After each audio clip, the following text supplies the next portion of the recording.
Last time we left off, everyone, we had the party arriving at a city named Beltor, and Beltor is a giant kind of old Gothic city, and you're there trying to find the first item of the 4 that you're looking for. It's a special chalice that has the ability to raise and control the dead, and you're trying to find it so that you can resurrect a demon lord named Mother and bring her to Earth to take over the world with her.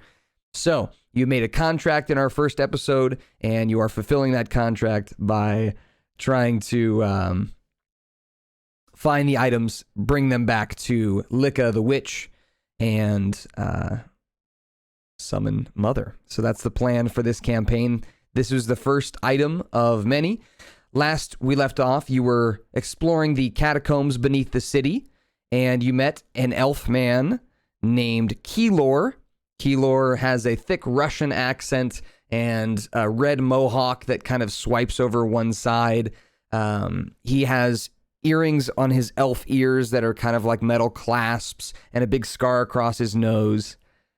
And with that, the last thing that happened was you were being attacked by some undead, some skeletons and zombies. You defeated them pretty handily, but you hear more noises, more creaking and groaning around you as you're looking for an entrance into the hidden area where this chalice is. So your footsteps are echoing throughout the chamber. All of you are kind of slowly walking through, once in a while dispatching a skeleton or a zombie that's kind of walking in your direction as it hears your noises. And together, Quilor is leading you, and he turns back, and this is where we're going to begin. He says, "Well, everyone, I know we can take a left here, and it'll go straight to where the church is. And if we take a right at this intersection, we can go to more unexplored areas. But a lot of it's caved in. Like I said, you, Fairy, Esme, you're going to have to probably do a lot of the checking in these caved-in areas, and it might be dangerous."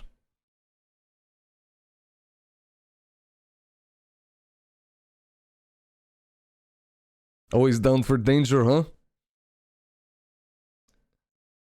So, Juniper, you are, to describe it to you, you're in like an underground crypt full of like, if you've ever played Skyrim, it's kind of like where all the Draugrs are. It's like a big crypt with all these holes in the wall for zombies and skeletons that like from bodies of the people of this town have been buried down here for many, many years.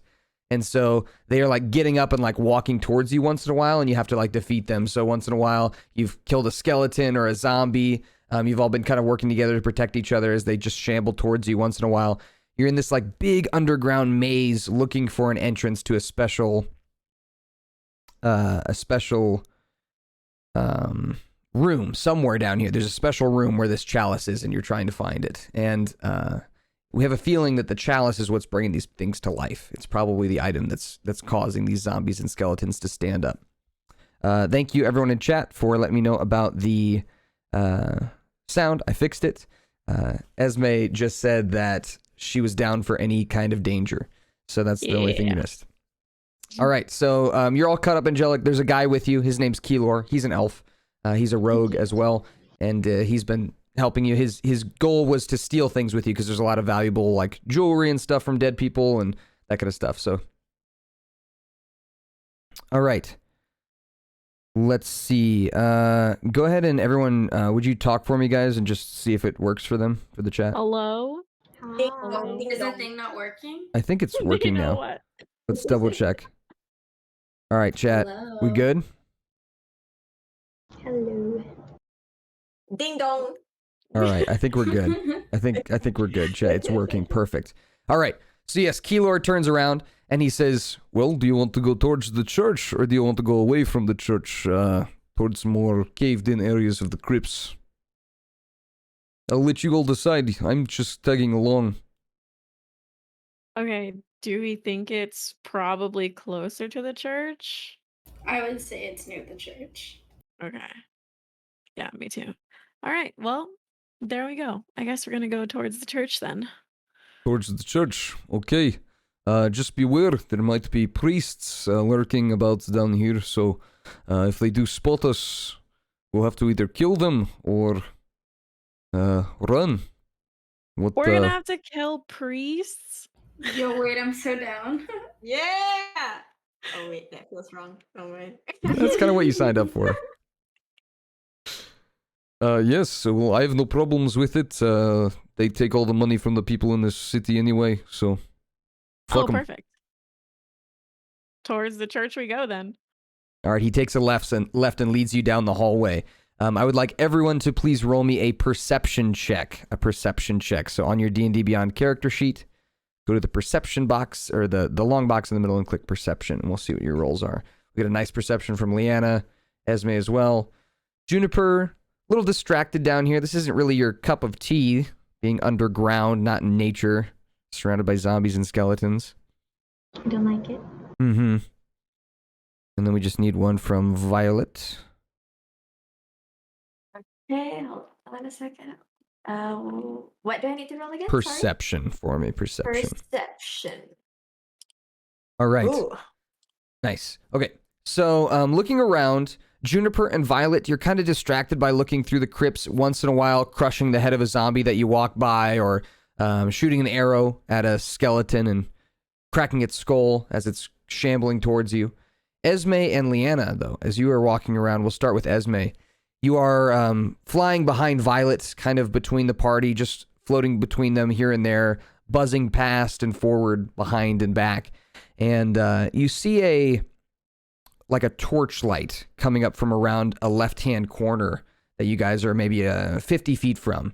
And you spot it before anybody else. You're kind of hovering behind Quilor, who's leading the party. He doesn't seem to notice as he's kind of looking around for zombies and skeletons. You have a feeling you might get caught if you guys don't figure out a plan here, as the torch is coming down in your direction, and you hear some as a priest is making noises coming in your direction. Leanna, with your 22, you notice that to your right there is a caved-in hallway, but the rocks look loose enough that maybe you, someone strong like you, could push through them and create a new pathway. Okay, I'm gonna do that. I'm gonna try and push through them and Okay. lift up those rocks. Roll me an athletics check, and then Esme, what do you do? Well, if Leanna, I guess I could stop everybody else and tell them that somebody's going to come, so we need to push them to the side. All right. So Esme kind of flies in front of everybody and waves everybody. Keeler's like, what? There's a torch. We're probably going to either have to kill some priests or we can hide. I don't think we're really prepared to kill priests at the moment. Oh, shit. Okay. He looks over and sees Leanna, who's already spotted the new passageway, lifting a boulder. With a 19 athletics, you pull this boulder out of this, crumbled pathway, which then crumbles more rocks down on top of it, but they're much smaller. You kind of push them all out of the way, leaving kind of a hole for you to crawl through into a new open passageway with no lights or torches lit. So you've made a new path, Leanna. Yo, Don't squish me. Don't okay. squish me, but high five. Let's go. All right, so Leanna, you lead through the hole, and the priest is rounding the corner. I need everyone to roll me a stealth check, please, as you guys are trying to avoid a fight.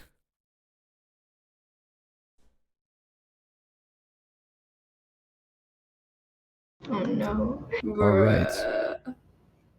Oops. So, with 15, 14, 5, and 9, let me roll again for the priest, who's going to get a little bonus since he knows the area. Wow. Okay. So, as you are all entering in through this kind of hidden passageway, the priest rounds the corner, and you hear a voice say, "Who goes there? Hello? Who goes there?" And you hear footsteps running down the hallway. Leanna, you've got a chance here to move that boulder in place and block the pathway that you guys just went down. Roll me another athletics check. All right. With a 20, you're able to lift that boulder, place it in the way. Wow. You hear the footsteps of the priest run past where you guys are, still wondering what that noise was or what he saw. And you have successfully avoided him. As you continue down the pathway here, it's dark. Quilor, he has his torch which is like kind of like dimly lighting the area, but he's in the back now, so he's not in the front anymore. Leanna, you're the one who's kind of leading. And Okay. Leanna, as you're leading, you start to feel this like eerie, like you're being watched kind of feeling. And all of your hands, all four of your hands begin to, all four of your hands begin to kind of like sting where you made that pact with Licca in the first episode. That chain that wrapped around your hand that burned your hand before starts burning again. Oh.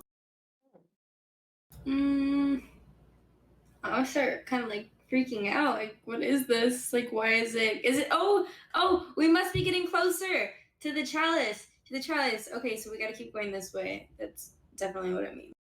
All right. So as you all look down at your hands, you see a small glow, like a small red glow where that singe mark was, where you made that pact.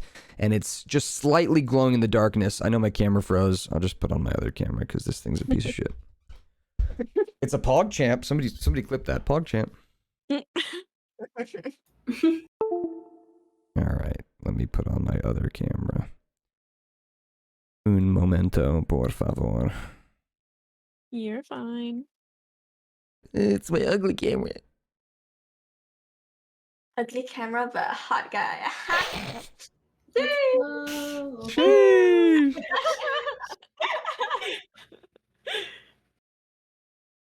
Let me fix my overlay real quick. Nina, don't get my ego in a bunch, okay? We don't need that. Why? It's the last You thing we deserve need. it. We don't need a DM with an ego. All right, there we go. Oops, I put the camera thing over the faces. Give me a second. Boom. All right, perfect. You guys continue down the passageway here. Juniper, as you're walking, your skin is like kind of like just itching a little bit down here. The feeling of death that's kind of surrounding you is kind of making you feel weird. And you know that ever since you chose this Path of the Monsters druid, your body has been just like kind of itchy, and every once in a while your skin kind of turns like a greenish color and then fades back towards normal color. And it's kind of like the Hulk, you know, you're kind of like feel kind of weird walking through these dark areas surrounded by monsters. You feel like you are like almost like a target for them. And as you're all walking, Leanna, since you're leading the way, go ahead and roll me a perception check by yourself.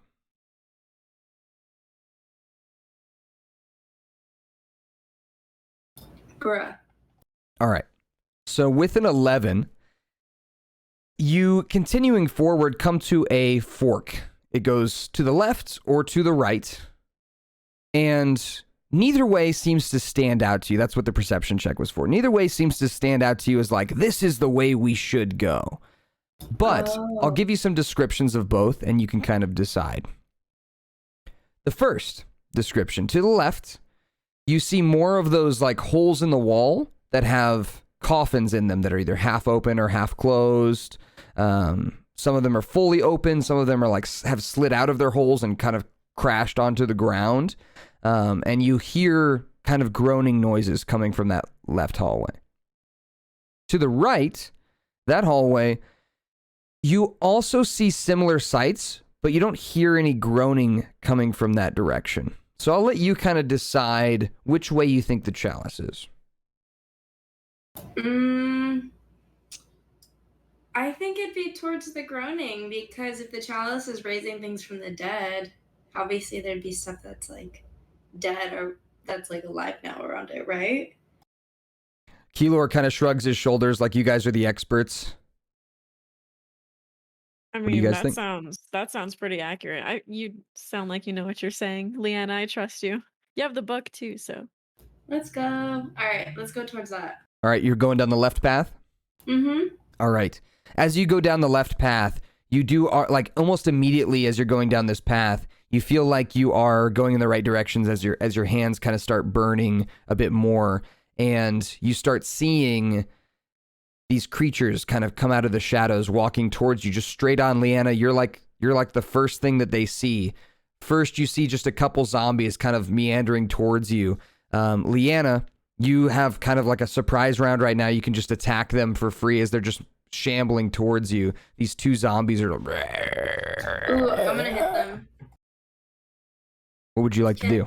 I want to hit them with the claws. All right, go ahead and roll a claws attack. The rest of you can also, if you have any ranged attacks, you can't really get past Leanna to do a melee attack, but if you have any ranged attacks, Esme, you could do a melee attack because you can fly by her. But the rest of you are kind of blocked in this passageway. I messed up. Can I do my psychic blades? Your psychic blades, you could throw them. They have a thrown property. Yeah, can I do that? Yeah, go ahead and roll a psychic blades Yay. attack. Alrighty. The 7's gonna miss. The 5 is also gonna miss with the psychic blades. Esme, did you want to roll an attack on one of them? It was worth a shot. I tried. These are skeletons, right? These are zombies. Oh, Which, zombies. as you recall, also bit Quilor on the ankle last session. Yikes. We Okay, can put I'll- him down. You guys wouldn't know. It's like you as players may know of zombie infections, but your characters don't. Oh, okay. I think that's good, right? So with a 10 with the short bow, you aim your short bow and it also misses as these 2 zombies come up to Leanna. They're each going to make a swipe attack with their hands at Leanna. They're trying to hit somebody who's heavily armored with just their hands, like claw at her. They're just shambling. So the first one's going to be a 14 to hit you. What's your armor class, Leanna? The shield icon. 16. Okay, so that one's going to miss. And the next one, roll a 4 on dice, so that one's also going to miss. So they both try and, like, claw at you. They're both kind of, like, on you right now with their hands, like, clawing at your armor, but it's not getting through. Everyone who would like to make an attack, anyone who can, who wants to can. I'll also roll one for Quilor, who rolls a 16 to hit, and his dagger, like, hits one of the zombies right in the forehead as the zombie slumps to the ground. There are some things that you learned about these 2 creatures, by the way. If you recall, this is something that I think only Angelic wouldn't know. So zombies you learned last session, once you, like, kill them or bring them to 0 hit points, I roll a dice. And then if I roll a 11 or higher on my dice, the zombie gets back up from going down. So they're really hard to kill. The other thing is you learn that skeletons take a lot of reduced damage from things that slash or pierce. So things that like poke, slash, that kind of thing, skeletons take a lot less damage from because they're made of bones. They take a lot of damage from bludgeoning things. So if you like hit them with a club or something flat or a rock, they take a lot of damage from those. Oh. So, Leanna, go ahead and roll me another attack. Violet, Esme, Juniper, if you want to roll an attack, you can as well. With any of your weapons that you like. Okay. And I can use melee, right? You can. I wouldn't. Oh. You'd probably be better. These are zombies, so you're probably better off shooting. Okay, I'll try it again then. Wait, Okay. is my magic stone? What? Yeah, that's perfect. Magic stone would be perfect. There's plenty of stones around. Okay, nice. So the first zombie already fell to the ground from Quilor. It starts to get back up, but Nina, you bring your psychic blades down. Violet, you stab into the back of the zombie whose head just explodes as you stab it with the psychic blades. Sexy. Leanna, as you bring the warhammer around and hit the zombie, it hits it right in the chest. As its kind of guts start flying everywhere, it falls to the ground and starts getting back up. Esme, you shoot your short bow at it, but it misses, kind of like off to the side, just hits the ground. You were close, but just not quite close enough. Juniper, though, you pick up one of the stones off the ground, and you fling it like you're skipping rocks, and it kind of goes right around Leanna, kind of bounces off her armor, and clashes into the head of the zombie, which then falls to the ground dead. As you guys continue onward here, you start hearing a familiar and you see 3 skeletons shambling towards you. These skeletons are not going to take much damage from like blades or bows. These are going to take a lot of damage from Leanna's warhammer or the magic stone from Juniper. Either of those are going to be really good against these skeletons. You're still welcome to try with the bow and the daggers and things, but you're going to be better off with that bludgeoning damage because they're skeletons. So, with that said, there's 3 of them coming at you. They're all dual-wielding swords. Who would like to attack first? Basically, if you guys miss if you don't kill all 3, then, then they get to go, and they get to do their attacks, and then we kind of go back and forth right now. Yeah.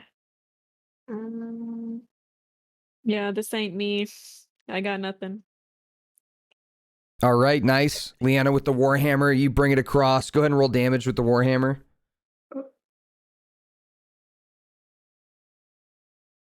Nice. Okay, so you just clatter the first skeleton that comes up. It drops its swords to the ground. Bones everywhere. Okay, 1 down, 2 to go. Who's going next? All right. Can I use my dagger? You can use your psychic blades. Psychic blades. All right.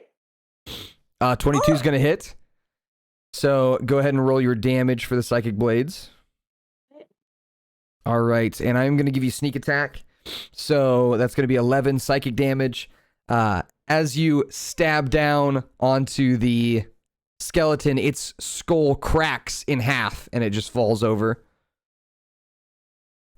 And then Juniper, you'd probably be the last one here with a magic stone to crush one of these skeletons since they take extra damage. A 13's just going to hit these skelly men. So go ahead and roll your damage for the stone. All right, 4 bludgeoning. This rock hits the skeleton in the head and cracks its head, but it doesn't quite fall down. It's going to make 2 strikes. 1 on Leanna for a 17 to hit you, Leanna. So that is going to hit your armor class for... Bruh. Drop my dice.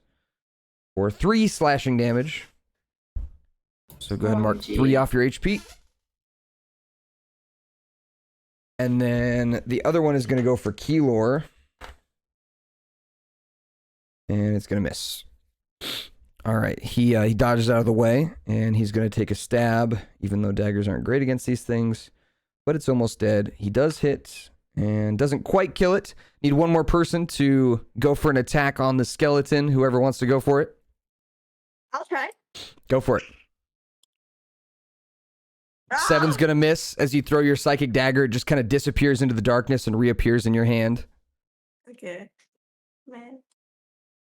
Who's going next? Leanna, you can go if you want.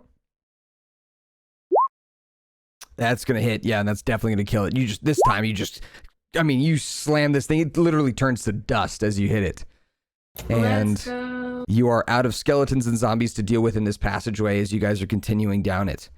Your hands begin to burn brighter and brighter, and you come up to a caved-in section. It has rubble and rocks that look like they would even be hard for Leanna to move at this point. The hallway just comes to a straight-up dead end here. There is, though, possibility of getting through this. You might just have to be really tiny. Yo, I know someone who's really tiny. Yeah, I'm flying in there. So, Esme, you fly between the rocks to the other side of the rubble. You find your way through. And on the other side of this rubble, there is a semi-caved-in pathway that you have to kind of fly over rocks to stay in. If somebody were to get through that big rubble you just flew through, they'd also have to crawl over all these rocks. And it would be really uncomfortable, very tight. But they probably could. But as you keep kind of flying around, I need you to roll me an investigation check, please. Investigation. And I'll let you roll with advantage. Oh, so roll twice, take the higher number. Okay. That's good, because a 5 is not going to do it. Thank God. All right, not bad. So with a 13, as you're flying around, you're kind of following the sense of pain that's in your hand. And as you're kind of flying, you notice something. These rocks, underneath them, looks like there are just tons and tons of bones and bodies underneath where this caved in. Like, whatever this caved in on top of that you're flying over was a ton of either people or undead creatures or something, because there's a bunch of flesh and bones underneath all these rocks, like they had fallen down on top of everybody. And as you look up to the ceiling, you can see where all these rocks kind of fell from and how they came loose. And this passageway reeks, first of all, reeks like death from all these dead bodies. And at the end of it, there is a second kind of caved in area that looks like it's on top of more bodies. And you have a feeling it would be really hard to get your whole party through this section. Like, it'd be really hard to like have them crawl over the rocks and all the bodies. But your hand is literally like almost on fire from how close you feel to where this chalice might be. It's probably behind this second section of rubble. Okay. Is it possible to ask somebody to come with me? Because I think like if there's two of us, it'll probably be better or easier. Doesn't seem like there is anyone who would be able to like be as small as you unless one of you casts a spell to make someone small, which I don't know if anyone has a spell like that. I don't think anyone does. Yeah, I don't think so. But Okay. as you kind of fly towards that second set of rubble that you think the chalice might be behind, you notice that there is like a wall behind this rubble. So there is like a door that you probably need to open as well. So with all of that said, you've got a good information. Here's some things you know. You know that there's about 100 feet of caved in passageway to a second cave in, and that's probably where the door is. So you're really close to the door. Whatever this caved in on top of was a large group of undead, so it's probably best to leave them caved in.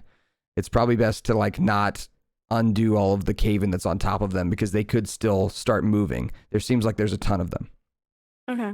And then as you kind of fly back, you out of the hole, and everyone is standing there waiting for you, wondering what you've seen. So what do you say to them? Okay. Well, there is a lot of dead bodies under rocks. So it's a big caved in area, you guys. Also, there's a door. There's a door over there. And I'm pretty sure that's where the chalice is. So as you say that, Violet, when she says that, you hear a noise in your pack. You hear a in your bag.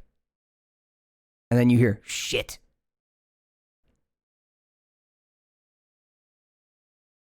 So you have like a little like leather sack that you've been carrying with you, Violet, and you hear this noise come from it. Show it to Liana.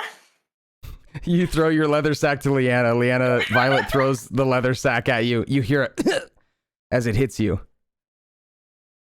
I grab it and I look at it. I'm like, ew, what the hell? So as you look inside the leather sack, as you open it up, there you see a familiar face. Rodney the rat is staring up at you as he says, What? I thought I just wanted to come along. Come on. A literal freak. Oh my god. What? Oh my god. I didn't want to be in the mansion too much longer. Come on. Can we like leave him here? Well, Oh. Esme, you were looking for a second person to help you out. I guess I was looking for a Oh second my person. god. All right, I guess I could bring the rat with me. Yeah, that's No. fine. I'm not going anywhere near whatever you just were talking about. No. You think you're just here for free? No, buddy. Now you gotta work. He like closes his eyes in defeat and he like starts climbing out of the bag, ruffles his Yep. little knit shirt that he's wearing and seems all angry about it as he climbs out of the bag onto Leanna's arm. Yep. Ew. Wait. No. No. I don't want him on me. What? I'm clean. I clean my... He starts licking himself. Ew. Okay, I throw him over by Esme. You throw him in, like over by the rocks. He lands on the rocks and kind of rolls around on them. Okay, fine. Okay. He brushes himself off all the dust. What are we doing? Where are we going? We're going back into this little hole in the wall, and we're gonna pull out the chalice. All All right, if you say so. Lead the way. Yeah, okay, let's go. So he crawls through the opening with you. And as he does, he kind of continues down the passageway. He's much slower than you are, but he's kind of crawling. His shirt gets caught on something. He's like, kind of pulls it out. Oh my god. What is that smell? It smells wonderful. It's dead people. So, Oh, no wonder it smells so good. yep, you're a mess. Let's. There's a door over there. We need to go through that door because it's calling to me. It's calling to you. That's creepy. Extremely, but I think it's a good sign. He kind of scratches behind his neck as he's walking slowly behind you. He says, as you guys approach the door, again, your hand is on fire with pain as you approach it. And the rock's kind of in the way, but Rodney, he's actually got some muscle to him. Again, he's like a were-rat. So he is like a rat that can stand on its hind legs and has like arms. So he can like grab rocks and move them. So he begins kind of moving some of the rubble for you. And he's like, nah, I'm a freaking slave. And he starts pulling the rocks and kind of throwing them to the side. He's going to roll an athletics check. Okay, perfect. He rolls a 16, which is pretty good. So he starts pulling the rocks away. They kind of crumble away to the side of him. He almost gets crushed by one as it like lands on the like rubble that he's standing on. And he moves to the side and he says, oh, okay. You have anything that could like help me with this? Or are you just going to stand there, float there and watch? I could try to help him. Okay. So, if you have a creative way that you want to help him, feel free. Otherwise, if you want to just roll an athletics check to move rocks, you can do that as well. I don't know if I have a spell that could help him. Do you have any spells? Yeah, you do. You have fairy spells. Do you have enlarge reduce? Do I? No. No. Oh yeah, wait. I do have spells. No, I just have fairy fire. And that's it. That's it for now? Okay. You'll get some more as you level up. Okay, so I'll roll an athletics. All right, go for it. Oh, wow. Natural Not 20. bad. Wow. Yo, let's go. With a -1, so it's 19, but still. Not bad. So you begin with your wings. You kind of like flow some of the rocks off of this rubble, moving them to the side. Rodney's throwing them here and there. To you guys, these are huge. These would be the same as what Leanna was doing with the boulders earlier. But they're just much smaller and many more of them. As he keeps throwing them, as same to you, you float them off to the side safely away from him, revealing a door.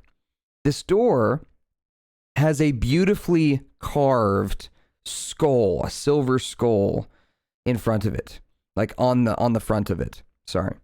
And that silver skull shines with like this silver light all around the edges of it. The door seems to be made of stone, and it doesn't look easy to open, like from like pushing it or pulling it. Like that's probably not going to work for you and Rodney here. You probably need to figure out a way to open it. Now, as you're looking at the door, go ahead and roll me an investigation check, since you kind of get to fly up close to it and really get a good look at it. Rodney's going to roll too. He sucks. All right, so with a 17, as you're looking at the door and kind of flying around, you see that the skull is in the shape of like, or not in the shape of, it is carved like a track in the door, like you could fill the track with some kind of liquid.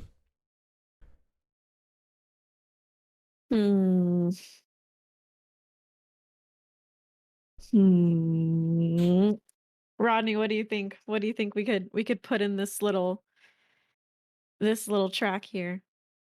Oh, it's a track? I don't know. What is it you're looking for again?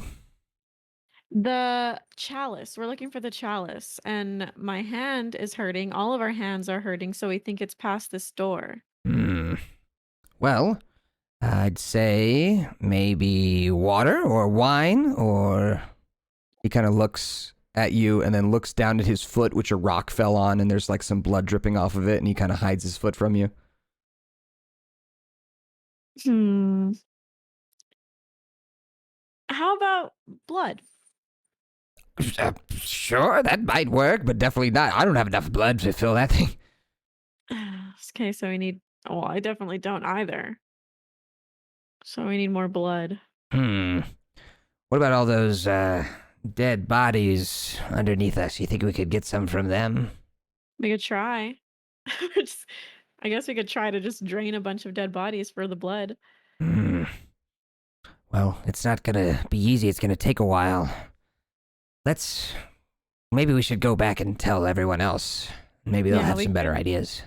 We could ask them, definitely. All right, let's go back. All right, so you guys head back and you inform the party that the skull that's carved into the door is like a track that you fill with some kind of liquid. And your idea is maybe blood, but could be other kinds of liquid too if the party would like to try anything else. And then if they have any bright ideas on how to get enough blood, you would probably need like a donation amount, like a pint. Wow. Anybody wanna give us some blood, or we could try water if you guys have water. Are you willing to give some? How do Is we it gonna do- like damage me? You're not sure. Depends on how you extract it. You know what? I'll try it out. Okay. How do you want to go about donating some blood to the cause? Well, say you all have some vials with you. Okay, perfect. They come in like packs, people usually have vials for keeping herbs or whatever else, so. I think, okay, where would be the best place to extract blood from my body? That would be from my veins. Would it do my wrist? I'll probably die immediately. Oh my god. Let's see, my crazy. shoulders?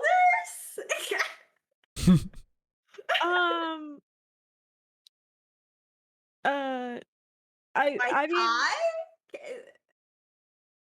yeah, I think if we just apply pressure after, we should be fine, right? Wait, how much blood are we talking here? Does About- anybody have any healing stuff? A pint of blood. I think Juniper could heal. A pint? Yeah. Is there an issue? It's okay. Should I do it then? I got a lot of blood. I'm eating a muffin because we talk. Just eating a muffin down in the catacombs. Yeah. But should I? Because I'm kind of big. I don't want you guys like hurting. I have a lot of blood to give. That sounds so weird to say.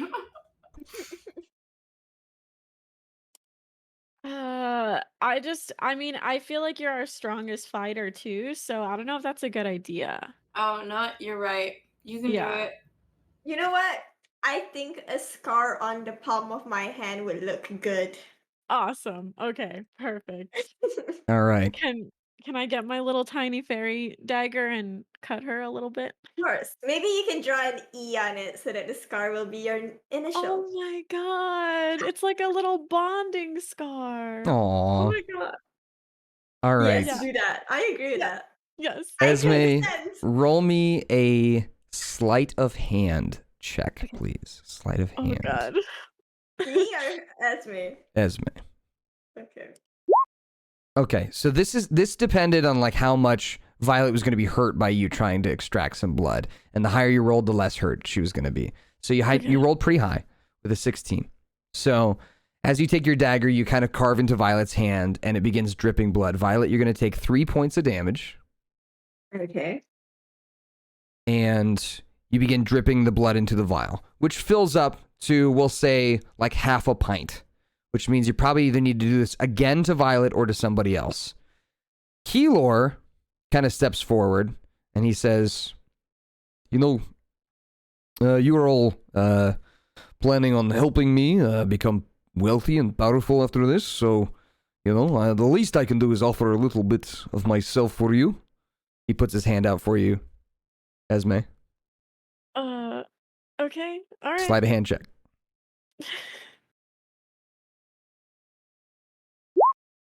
Okay. This time he takes 2 points of damage. Do you carve an E again? No. All right. What kind of branding is That this? was exclusive. That was That was exclusively special. for Violet. All right. So he squeezes his blood into the vial, and you now have 2 vials, one for you, one for Rodney, to go over to the door and try to open it up. All right, so let's go do that. All right. So you guys go over to the door. You take and uncork the vials and pour them into the track that's on the door. There's like these little kind of curved ports for you to just pour into. It's like perfect, and it starts filling up the skull of the door. It kind of drips out of the eyes and the nose a little bit, but as it fills up the track, you hear a and the door begins to lift upward, the stone door.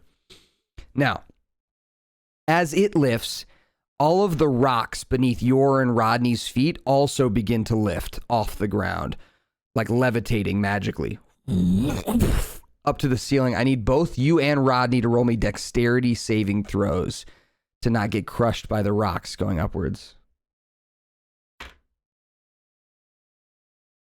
Dexterity saving throws. So in the top left of your character sheet, in the box that says saving throws, click on the dexterity one. Oh, okay. Did I? Okay, nice. You got a Oh, there we go. 16, and Rodney Yeah. got a 19 on dice, -1. He's not very dexterous. So 18, he did fine too. So he kind of dives out of the way through some rocks. So do you. The rocks are like floating upwards. It's kind of like reverse falling. You're like flying downwards, trying to avoid these rocks that are going upwards. And you make your way through them unscathed. Same with Rodney, but Rodney lands on the ground on top of a zombie's chest, who starts to begin to kind of move. He's crushed on, like his legs are crushed by rocks, his arms are crushed by rocks, but he looks like this zombie's ready to get back up. And Rodney, he kind of like reaches up for you to grab his arms and fly back to the party. Okay, yeah, I want to save Rodney. Help, help, help! So the God, zombie you kind come of back. reaches its broken arm up and slaps it across its own chest, which almost hits Rodney, but you fly down and grab him just in the nick of time. You fly back to the party. The rest of you all, you see the zombies and skeletons in this hallway beginning to stir, and you need to rush towards the now open door to get past them before they block your way. There's no way you'll survive if you are faced with these zombies. There's well over 20 or 30 of them. So, what you need to do, everybody, is roll me a dexterity saving throw. Everybody roll me a dexterity saving throw to see how fast you can run through the horde. It's going to be the top left of your character sheet. Bruh. The dex one, right? Wait. Yep, the dexterity saving throw up in the very top left. Oops. Wait, did I do the wrong one? Oh. Oh, I see it. Oh, yeah. No, I'm sorry. There we go. I'm going to go with your first one, Juniper, because it's the same number. It's a +3 either way. So, looks like Leanna's the only one who is kind of slow for this. As you all rush through the horde, hands begin to try and clasp around your legs. Juniper, you actually have advantage on this. Or not Juniper, sorry. Esme, you have advantage on this because you're flying. So go ahead and roll me another time. Another dexterity saving throw. And depending on how high you roll here, Rodney gets a bonus too. Okay. So still with a 19 is really good. So as you're flying, Rodney is like, he's kind of like lifting his feet up off the ground. Zombies are reaching up for him, but he's dodging out of the way. He's going to get advantage because you rolled highly. Oh shit. Oh shit. A zombie comes up and grabs Rodney by the leg. Right now, leading the way is, we're going to say who's the fastest here. Juniper. Juniper, you're barefoot running across all of these bodies that are reaching up towards you, trying to grab your feet. And you see Rodney. He is being held by Esme. They're both flying. And there is a zombie that has reached up and grabbed Rodney by the foot. As you're running by, what do you want to do? Do you want to try and save Rodney?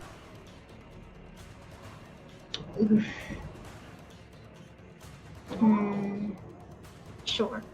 All right. So how would you want to do it? Think of the situation that you're in is that there's just a zombie that's like on the ground. It's like slowly getting up, and it's reached up and grabbed just this little mouse guy by the foot. And now it's holding Esme back too. She's like fluttering her wings, desperately trying to go forward, but the zombie's holding the mouse in the air by its foot. So you could try and cut the hand off. You could try and like rip the hand off. You could just like try and crush the head of the zombie. Okay. I want to just rip the hand off. All right. Roll me a... Let's see. Roll me an attack. With whatever weapon you'd like. Okay. All right. So you take and grab a rock off the ground and fling it like you're skipping rocks down the hallway, and it zoom, cuts the hand of the zombie off, which is now still attached to Rodney. But Esme, you're free as you begin to fly. Rodney kicks the hand off of his foot, and he goes, oh. As the zombie now is handless, is like getting up and about to try and attack Juniper. It's going to reach out for a swipe as you go by Juniper, and it's going to miss. So the zombie goes to try and claw you, Juniper, and you run by it, dodging out of the way. Violet, with your 21, you're like hop, skip, jumping across these bodies, and they're all reaching up after you. Two of them are going to try and make strikes on you. One is a skeleton that's going to reach up and try and claw you. It rolled a 13 to hit. What's your armor class? The shield icon on here. Is 13. Okay. So it is going to deal 2 points of slashing damage as it claws at your ankle. And the other is a zombie who's going to try and bite you. And it rolls a natural 1. So as it goes to bite you, it bites down onto the wall and breaks all of its teeth off. Lucky. Yeah. I need to roll for Quilor. All right. Quilor, running down the hallway, he's right behind you, Violet, and a zombie's going to go and try and bite him. He kicks the zombie in the face, and then that zombie doesn't quite get him. The skeleton's going to try and claw at him and hits him for 3 points of damage. And then lastly, Leanna. Leanna, you're kind of trudging through the hallway here. The rocks have been lifted out of your way, but it's still difficult to walk over all these things that are trying to claw at you and get at you. Quite a few of them are bouncing off your armor, but you're going to take 4 attacks going through this hallway. The first is a zombie that's going to try and bite you on the ankle. God damn it. I rolled a 1 again. All right. Next up is a skeleton. Is going to try and slice at you with its claws. It rolled a 13 to hit. I don't think that hits your armor class. Isn't yours 16? No, I'm at 16, yeah. Yep. So that's going to miss. The next zombie is going to try and claw at you. It rolls a 19 to hit for OMG. 4 damage. And then lastly, the last one is a 6 on dice, going to miss. All right. So you make it through the hallway unscathed. The rest of you are running through the doorway, and you make it through. What you see in front of you on the other side of this doorway is a large, open, cavernous space. And out maybe 200 feet away from you, out kind of like floating in the air, is this silver chalice surrounded by blue and white wisps that are kind of swirling around it. You can hear the voices of ghosts and the dead, like, just kind of like swirling around in this area. And you see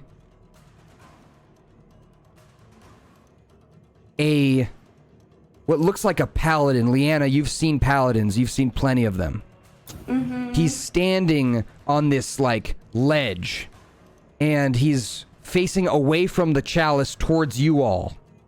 As he raises up his hammer and holy light kind of swirls around his hammer.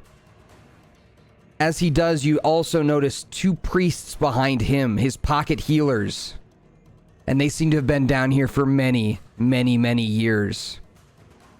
To your left, right, and center, you see less menacing looking, but still scary, lesser paladins. These ones look like they are weaker than you, Leanna.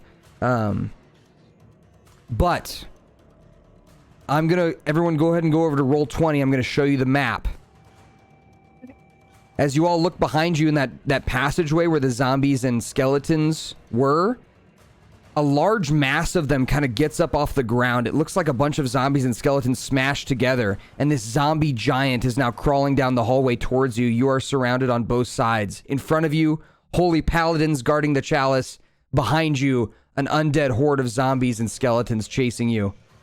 You're sandwiched in the middle, and I'm going to show you the map. So if you're on Roll20, you'll see.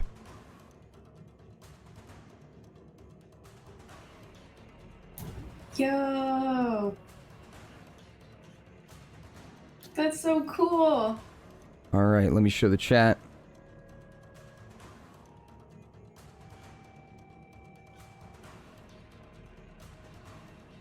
All right, so chat. If everyone scrolls to the bottom of their Roll20 map, you'll see the zombies and skeletons with a giant zombie in the middle, all chasing you through the doorway. Slowly, they're slow, they're shambling in your direction. And in front of you, 3 lesser paladins. The holy paladin, which is marked by a yellow dot. So he is like the main paladin, marked by a yellow dot. And then the 2 pocket healers in the back. And then if you keep scrolling all the way up, you'll see the chalice floating out in the middle of this open cavernous area. And what I need everyone to do is roll me initiative, please. So on your character sheet, next to your armor class, click on the button that says initiative. It should be to the left of your armor class.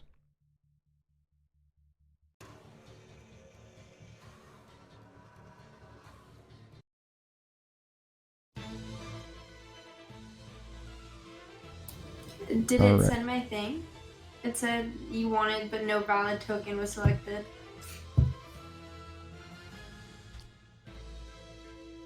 So we've got Juniper. We've got Leanna, Violet, Esme. Rodney is not going to get a turn. He's going to move on whoever's turn. Esme, if you want to drop him off, you can choose a party member to drop him off. Anyone can carry him without problem. Oh, okay. Can I, who had him first? Violet? Yes. It was in Violet's pack. Yeah. put him back in there. All right, so you put him back in Alright, Violet's pack, which Leanna actually has. Oh, okay. Yeah, that's fine. He can So stay in Leanna, the pack is just like strapped to your side right now, and Esme drops Rodney off in the pack, who hides in the pack. Okay. Mess of a rat. Nasty. All right, and let me roll for our bad guys here. We're actually the good guys, but you guys are the bad guys. All right. Yeah. I keep forgetting. Yeah, same.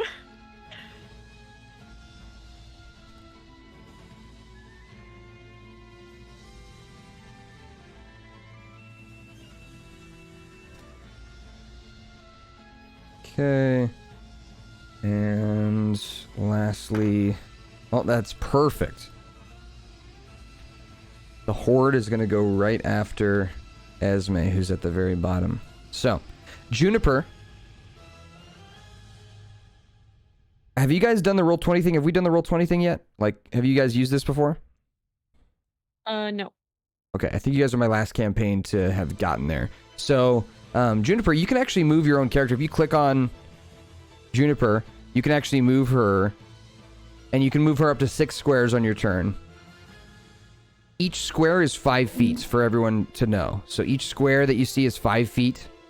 So if you have something that's like 30 feet, you need to count 5 squares, and if it's 5 squares away, then you can do it if it's the 30 feet thing. So Juniper,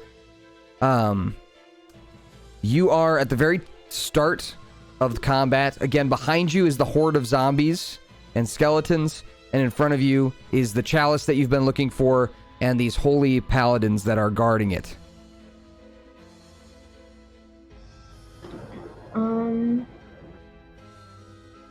So I can choose to just move, right?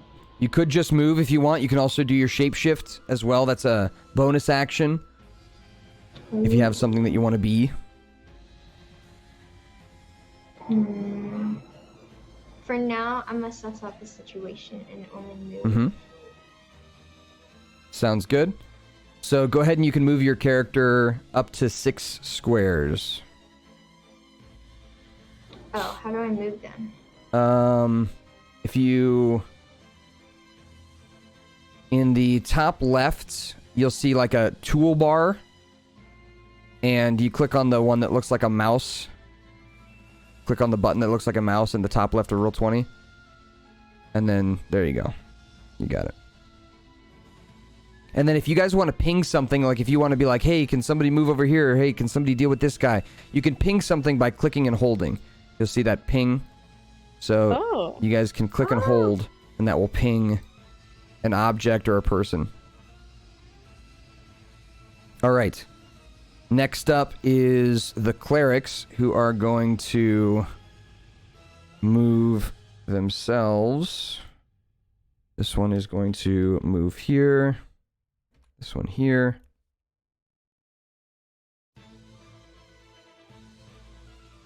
How dare you!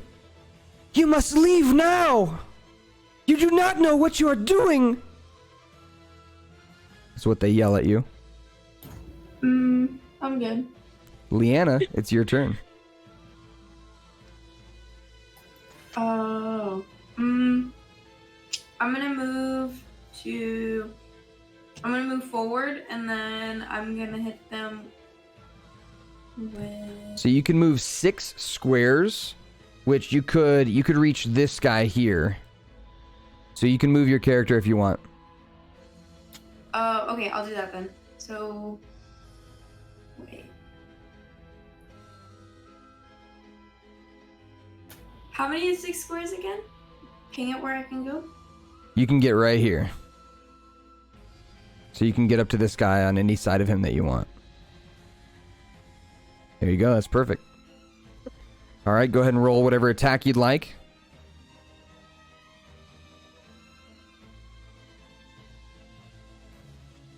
Warhammer 17's definitely going to hit. Go ahead and roll your damage. Alright, two-handed, you bring your Warhammer across and crush the metal armor at the front chest of this paladin, who says... What are you doing? Oh, wait, it's a paladin. That's crazy. So... Whose turn is it now? It is now the Holy Avenger's turn, who's going to come forth. And he is going to move 1, 2, 3, 4, 5.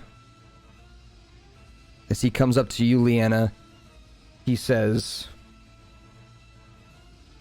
My will shall be passed, and you will die. he's going to roll. He is going to bring his hammer down on your back, surprising you with its force. He's going to deal 8 points of bludgeoning damage as his hammer hits you in the back. Yikes. And then Quilor is up. He is going to rush forth. Oh, we've really done it now, guys! He is going to try and stab the Holy Avenger. He does hit with his dagger. Not bad. Let's go Quilor. Hits for 4 damage. As he finds a sweet spot in the armor. And Violet, you're up. Esme, you're on deck. Hold on. So, can I go to this guy here? Yep. You can definitely move Alright. up there. Alright. Oh, prick! Alright. And then go ahead and roll whatever attack you'd like. Okay. Since you do have it. Oh, natural 20. That's a crit. That's a crit. Okay. So we're going to deal double damage here. So 3 piercing plus 3 sneak. Let's see here. Did you want to do your psychic dagger? I guess this is a regular dagger, so this first one's going to be regular. Okay. So this is going to be 3, 6, 9, 12 damage as you bring your regular dagger down, hitting the same spot that Quilor hit, which is kind of like right in the collarbone area. How dare you! And then that Gonna is do a my sweet crit, good damage. The paladins are going to go. The first one's going to come here to this edge, and he's going to fire a guiding bolt at Esme. No. So he's going to point his hand out at Esme.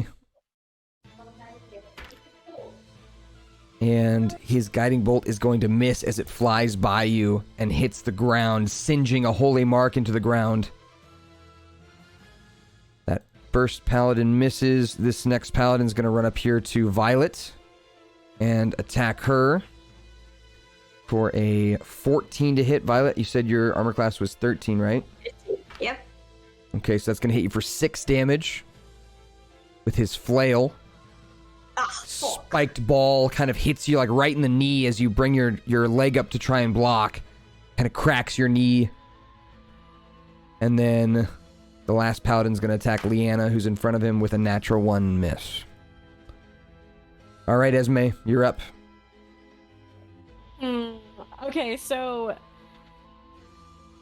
is there a way for me to kind of get out of sight and get closer to the chalice? So there's What- like kind of like a ledge over here. You can try and Yeah. fly over here and hide. Okay, yeah, I definitely want to do that. All right. Go ahead and fly in that direction. You can move up to 6 squares. Do I just drag? Yep. Oh, yeah. You can also use the arrow keys if you guys want. Oh, okay. Yep. And then roll me a stealth check, please. Okay. Drex, thank you for the Prime sub. I love you so much. All right, a 14. Let me roll for my bad guys. Okay. That is your turn. Actually, that's a bonus action for you. You can hide as a bonus action, which means you still have an action. If you want to move double your speed, you can move another 6 squares. Okay, can I go maybe like more, like more this way? Yeah, so you can actually fly under this ledge as a little shortcut. Okay. So you can move Sounds 1, good. 2, 3, 4, 5, 6. You can move up to right here. Okay, All right. nice. So we'll put you up here. All right, that is Esme's turn. And now the Horde is going to move forward.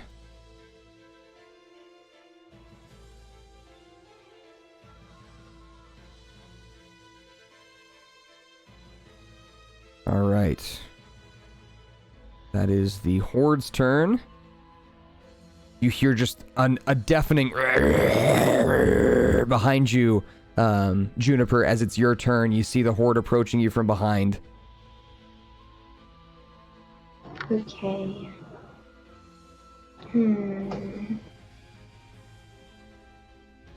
So, if I turn into something, can I ask what are my shapeshiftings again?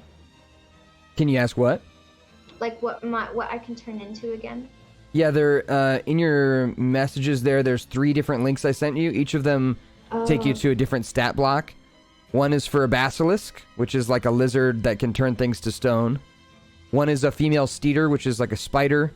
And then one is a rust monster, which will rust away armor and weapons so that they can't be used. Do you think... I don't know what would be best in this situation. That's the fun of it. You get to kind of test them out. There's nothing bad to turn into. They're all good. Right. And then I can keep track of your HP and stuff when you're in that form.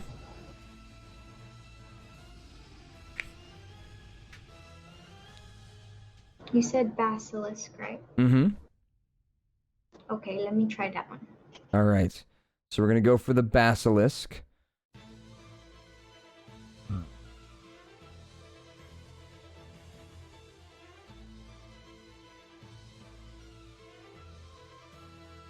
This is a baby basilisk, so it's going to have a little bit less health than the regular one, but it still has the same abilities.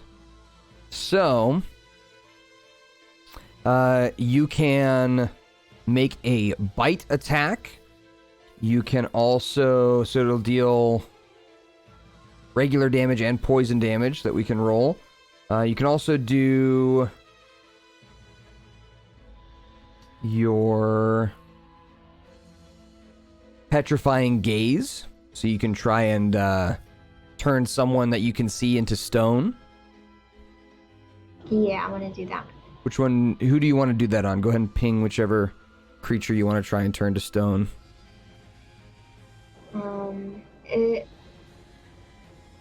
They're all behind me or in front of me?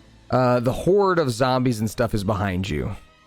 Okay. So in front of you is the paladins and But I your can't party. do multiple, right? It's only... This would be one. Okay. I'm gonna do the one that's like right in front of me to the right. All right. So he is going to roll his save here.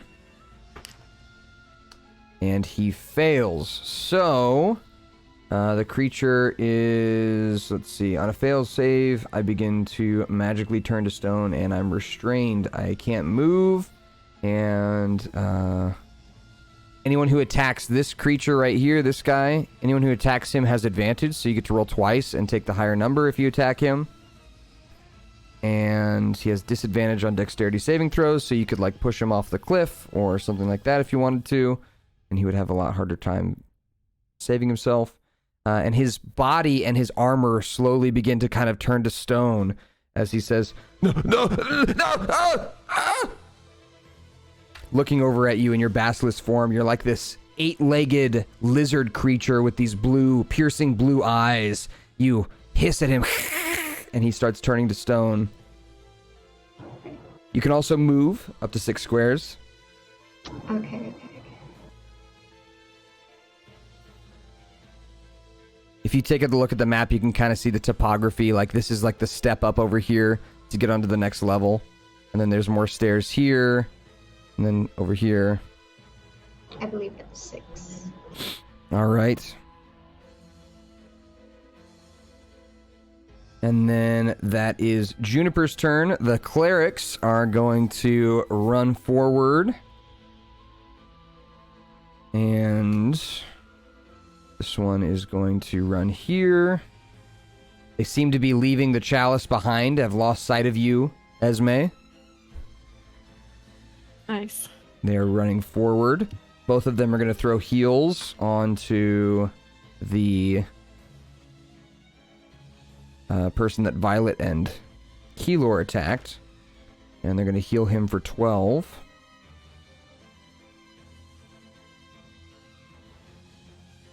Alright, and that is the cleric's turns. Leanna, you are up. And the Holy Avenger's after you. Okay, I think I'm gonna just hit him in the head again with, let me see. I'm gonna use a great axe. Alright. Go ahead and roll twice and take the higher number, so roll with advantage. You can also do shift click. Do the same thing. Damn, another crit. Holy shit. Alright, nice job. Okay, so go ahead and roll the damage for the great axe, and then we'll double it. Alright. So, bringing the great axe across, you actually kill this paladin here, who shatters into stone and flesh, because he was like halfway turning to stone. So, he shatters with blood and stone all across this back wall here. Ouch. And the Holy Avenger is going to turn to you, Leanna, and he's going to make a strike on you.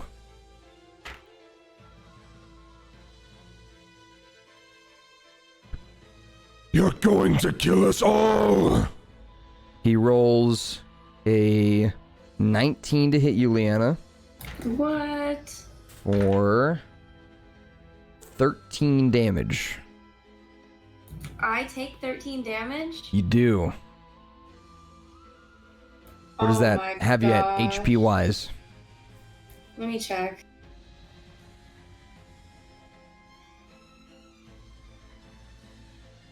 I'm at 3. Damn. Oy. Okay. So good to know. Good to know.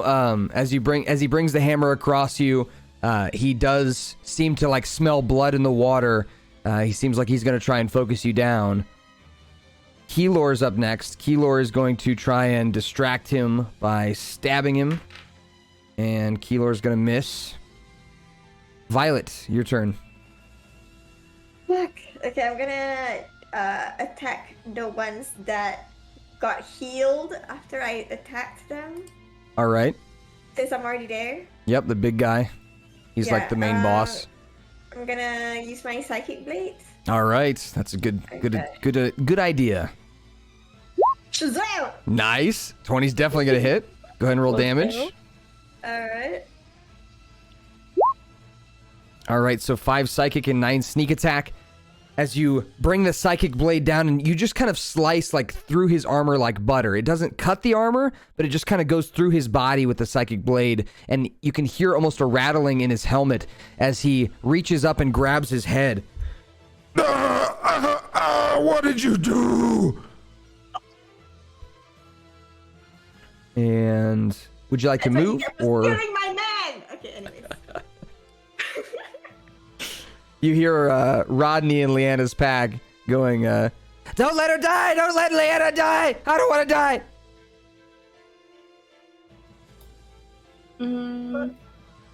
Violet, did you want to move or anything else? Yeah, I don't want to move. Okay. Probably. Can I go towards Liana so that if anyone tries to hit her, they'll be hitting me instead? You wouldn't be able to like stand in front of her like that, unfortunately, but you could move like right here. And Okay, yeah. I'll do the best I can for now. all right. So we'll say you bonus action to disengage from this guy so he doesn't get to swing at you, and then you just move over there. Just perfect. Yeah. All right, the paladins are going to go. The small paladins. This one's going to run up here to the basilisk, and he's going to roll his attack, hitting the basilisk for 7 points of damage. The basilisk, Juniper, you are, after that 7 points of damage, you're at 17 HP. Is the basilisk. Once the basilisk is done with its HP, you go back to being Juniper at full HP.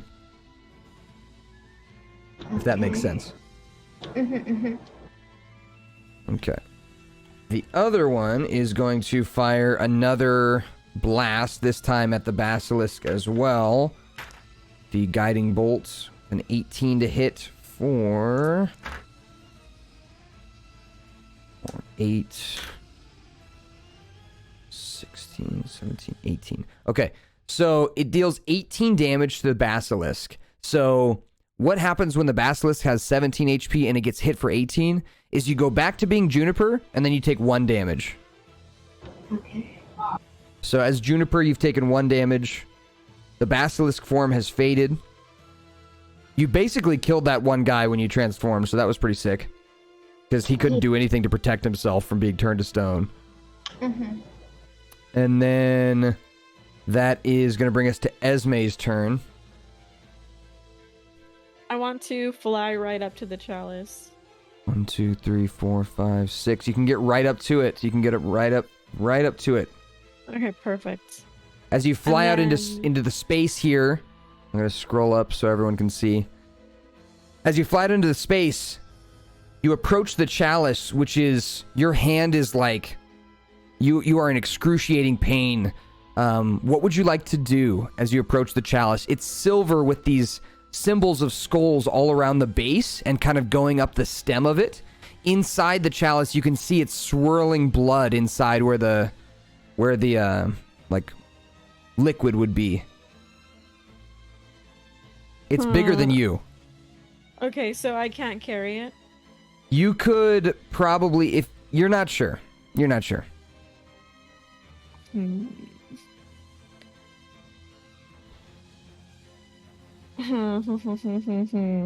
You see, one thing I'll also give you, I'll let you roll me a perception check as Okay. well, since you have a good view of the whole room here. Okay. So with a 10, you see the like bluish white stars that are all like floating around it. You can see as you look back at the horde of zombies and skeletons that they also have like bluish white stars in their eyes as they're walking forward.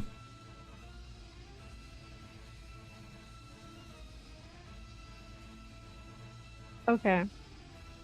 If I can't carry it, that was like originally my plan was to go up, grab it, and then tell everybody let's fucking go. But if I can't carry it, there's an issue. You're not sure. I didn't say you couldn't. You just said you're not sure. Could I run like an investigation for it? I will allow it. If you'd like to run an investigation check, sure. Roll me an investigation check. Okay. It's hard to tell. It's going to be one of those moments where you either try it or you don't. It's about a 300-foot drop if you drop it. Oh, yeah, I don't think also, the blood is a little iffy. I don't know if it needs to be in there. Okay, all right. Okay, that's all. So you're just going to kind of like float up here? This is an important like party deciding kind of moment. Your party is like Leanna is hurt. Yeah, I'm almost dead. What can I do? You've got a horde of zombies that are going to move after you, Esme. And they're going to move up right up to behind Juniper, which are going to pretty much surround her. So you can talk as a group. What do you think you should do here? Like, what do you want to do as a group? Can anyone heal me, maybe? Yeah, we know. need Leanna. Yeah, I kind of messed up. I kind of charged for that. You're fine. What health are you at? 3. You can see Esme, all of you as a party, like while you're battling, you look backwards to where the chalice is, and you can see Esme like floating in front of it. Hasn't touched it or done anything yet, but it's just like floating next to it. Do you guys think I should try it or should I leave it? Just grab it. Okay. All right. Okay, I'll grab it. All right. So as you reach out and go to grab the chalice, roll me a wisdom saving throw with advantage. So roll twice, take the higher number. The top left of your character sheet, wisdom saving throw. Okay. So both rolls not great. As you grab the stem of the chalice and hold on to it, the skulls their eyes all start glowing this bluish color, and you start hearing this laughter. And you're gonna take 4 psychic damage. So your HP is gonna go down by 4. And you're holding on to the chalice, and you can't let go of it. It's kind of like holding you still in place right now. But your eyes start to kind of feel this like painful burning, and they start glowing this bluish color. You see all these stars kind of appearing before you, and you see almost like these puppet strings attached to each of the zombies that are approaching Juniper. It is now the zombie horde's turn. Esme, what would you like the zombie horde to do? Wait, I control them? Correct. Oh, let's go! I want them to, Okay, who's hurting Leanna right now? The big like holy Avenger guy. Oh, okay. Can I tell the zombies to go after him? You can. Okay, let's do that. All right. So they are going to move their way up here.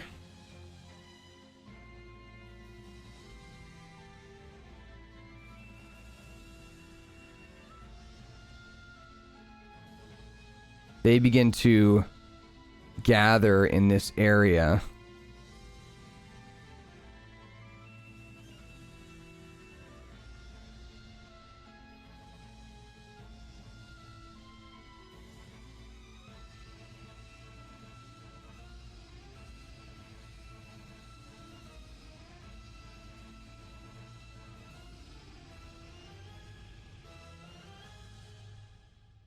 And they are going to make 1, 2, 3, 4, 5, 6 attacks on the Holy Avenger.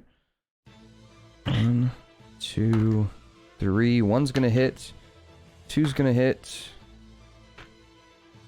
3's going to hit. So, I'm going to roll for those damages. So the Horde is going to deal a total of 11 damage to the Holy Avenger. As they all begin to surround him, he looks back through the Horde at you, Esme. Mm-hmm. Pointing a finger at you, the Holy Avenger says, No! You do not know what you're doing! and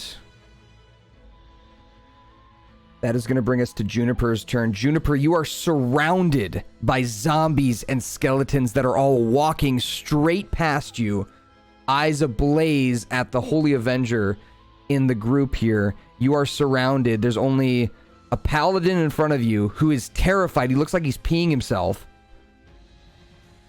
He's in front of you. He's not even looking at you anymore. He's looking at this giant zombie that's about to eat him.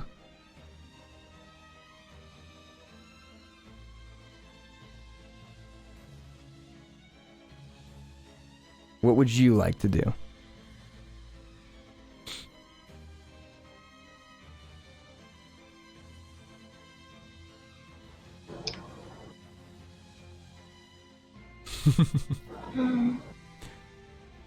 I have power. You are power. Very powerful. Yeah. But you're going to take damage on each of your turns. So, Angelic, you've got, Juniper, you've got some healing spells that you could use. You could drop the healing spirit on top of Leanna if you wanted. You could also attack the guy in front of you if you wanted. He's kind of distracted. No, I'll heal Leanna. All right, so go to your spells on D&D Beyond. The spells are going to be in the big box on the bottom right. So find your spells there. And then click on the... scroll down to where it says second level, and you'll see Healing Spirit in there. And you can roll one time for how much Healing Spirit you roll the... There we go, nice. Okay, so Leanna, you're going to heal for 2. And then we'll keep healing you as the spirit stays there. It's going to keep healing you over time. And then, Juniper, mark off that spell as well. So in the top right where it says second level, there's like boxes, number of boxes. Click on one of those boxes to mark it off, like tick it off that you've cast once. All right. And next up is the clerics, who are going to point their fingers at the giant zombie and fire some spells at it. The clerics are both going to hit the zombie for some radiant damage. And do quite a bit as they fire these radiant blasts at the zombies. I'm going to mark the clerics, the non-zombie creatures. I'm going to mark them with a little dot so you guys know where they are. They're going to be the red dots. So if you see a red dot, that is not a zombie.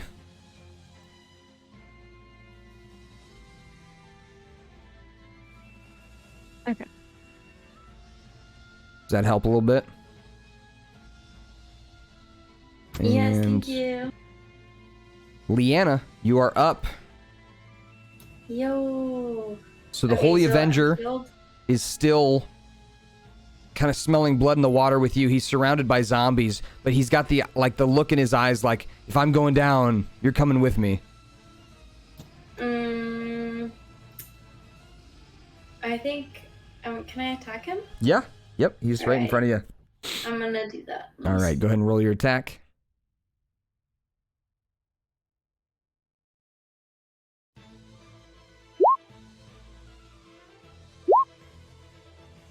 All right. Bruh. With the Ikawa, with the spear. So as you bring your spear forward to try and stab him, it just kind of bounces off of his armor, unable to make contact.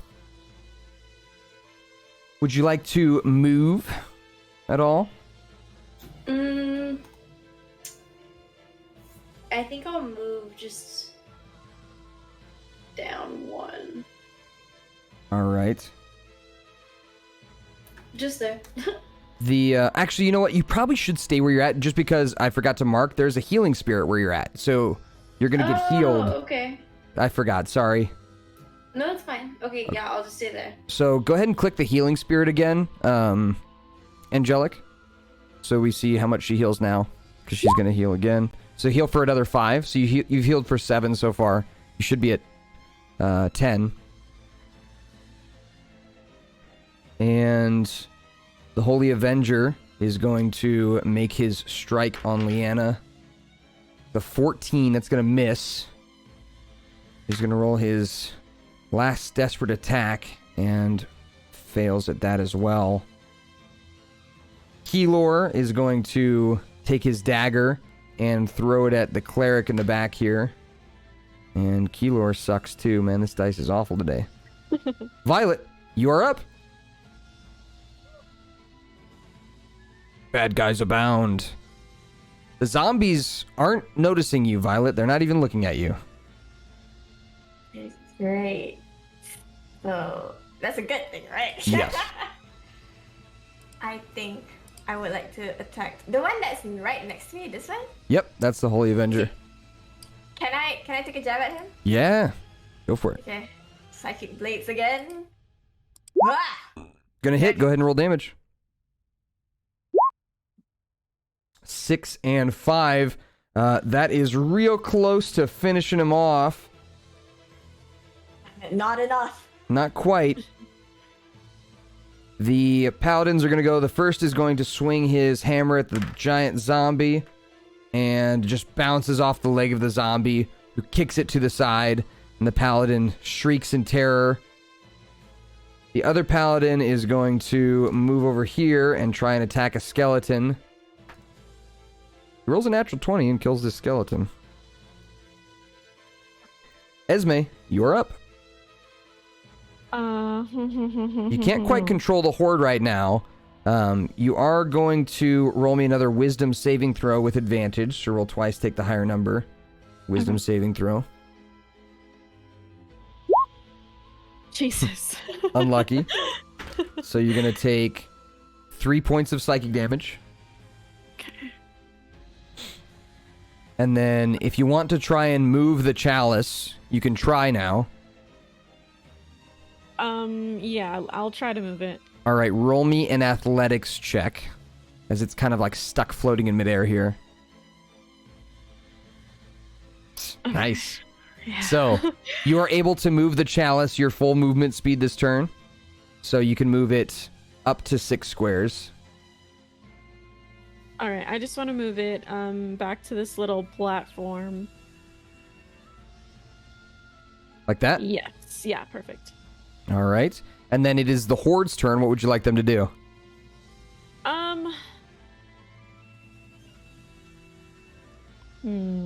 If they could, I don't know if this is a reach, but if they could kind of like barricade the other paladins like away from the girlies. I'm just trying to save the girlies. Uh-huh. If All they right. could just kind of like, yeah, barricade themselves just so they can't really touch the girls. All right. So they're going to surround the perimeter here. This one's going to climb over the wall and up there. And they're all going to make their attacks. I'm just going to roll average damage for these. So this paladin is fine. They're all going to survive the zombie attacks. But they all take a bunch of strikes and slashes from the zombies. And that's going to bring us to Juniper's turn. Juniper, again, you're surrounded by creatures, but none of these zombies or skeletons seem like they're coming after you. And you have the red dot people. Those are the people that are probably who you need to finish off before you can, quote-unquote, end this combat. Okay. Okay. I can't use entangled, right? Because What does entangle read when you click on what it? do you mean? It says, oh yeah, because I can't, because I don't think we have any weeds or vines, right? No, you can make them appear here.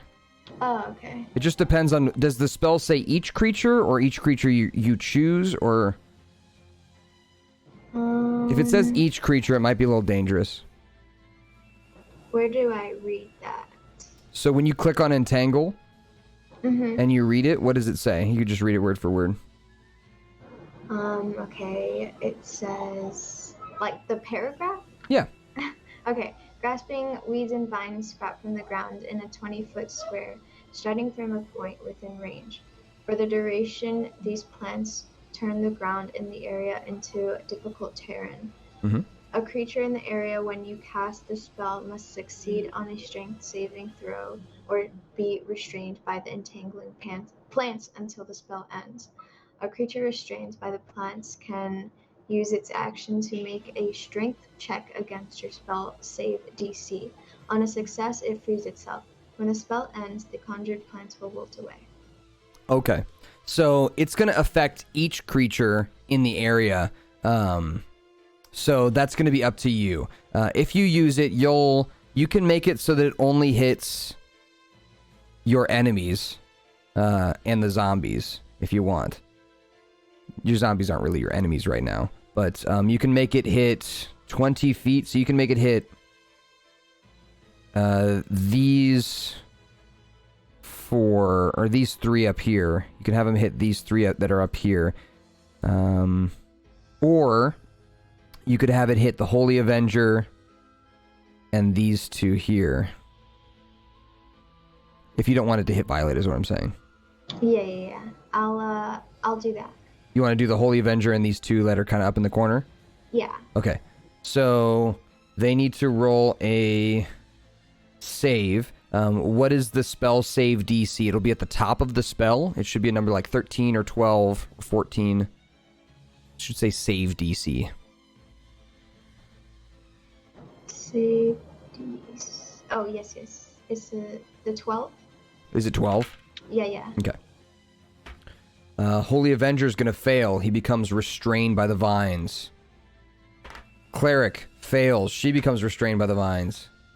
Paladin fails. They all become restrained by the vines. I'm going to put red X's over them.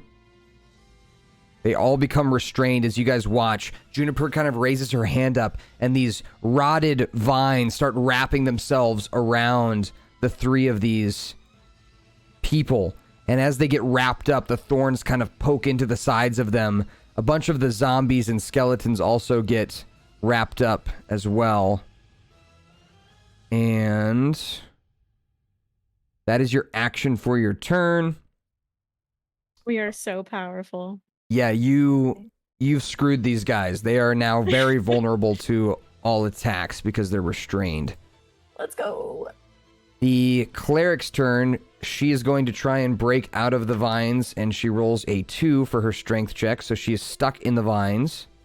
Leanna, you're up. The Holy Avenger's on like 2 HP, just like you are. I'm gonna go claws. All right, roll twice, take the higher number because he's restrained by the vines. 18's gonna hit. Go ahead and roll damage. 4 slashing. All right, this is the big bad with all the armor all across him. This like beautiful shining armor. As he's wrapped up by the vines, the thorns are kind of piercing into him. You bring your claws, his kind of like neck and chest area is the only thing that's really exposed, and you slash across it, ripping the armor off, having him start to bleed out on the ground. He kind of like falls down to the ground from the vine that you just ripped off.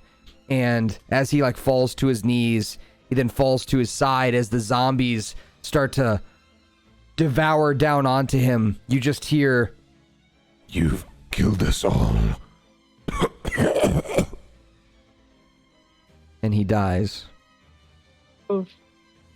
Hate to see it. Yikes. All right, zombies fill in the space. Next up is Violet. Violet, there are 4 enemies left. 2 of them are wrapped up in vines. 4 enemies? Mm-hmm. Oh, The ones yeah. with the red dots. Where am I? Okay, so I guess the nearest one is here. Can I even All right. go there? Yeah, you can throw your psychic blade Oh, or your yeah. dagger. Yeah, I can. Yeah, I'm gonna do that. I'm gonna Alrighty. throw my psychic blades. 23 is going to hit. Go ahead and roll I'm damage. so sexy today. All right, 11 damage. The psychic blade hits the cleric in the chest, who kind of like falls to her knees. And the paladins, the one's going to try and break out of his vine. He rolls a natural 20, so he's going to break out of his vine. This one here. And then the other one is going to try and attack you, Juniper. Rolls a 13 to hit you. What is your armor class, Juniper? It's the shield icon. 14. 14. So that's going to be 6 damage with the hammer. As he brings it across and hits you in the chest, you kind of like push the hammer away, still holding that cleric with the vine. Esme, it is Okay, your turn. The horde is up next. I just want to move closer, and then I want the horde to just stay there and attack. All right. So you move closer, and then as the horde goes, all you all hear is just these horrible noises as the zombies and skeletons come down on top of the cleric, the 2 clerics that are left, and the 2 paladins, lesser paladins that are left, devouring them, slicing them. The giant zombie picks up the cleric that was still tied in the vine and just eats her whole. And as you sit there holding the chalice, Esme, roll me another wisdom saving throw with advantage. Roll twice, take the higher number. Okay. All right, with a 14, you take no psychic damage from the cup. This time now holding onto it. The cup then, the blood in it kind of begins to dry up and soak up. And the cup shrinks down to a size that's holdable for you. And the zombie horde looks to you for its next order. But as the blood kind of drains from the cup, they begin to kind of like fade a bit. Mhm. Like fade from being animated, and they all kind of like fall down and then down to the ground, like unmoving. Okay. And they don't seem to be a threat at the moment.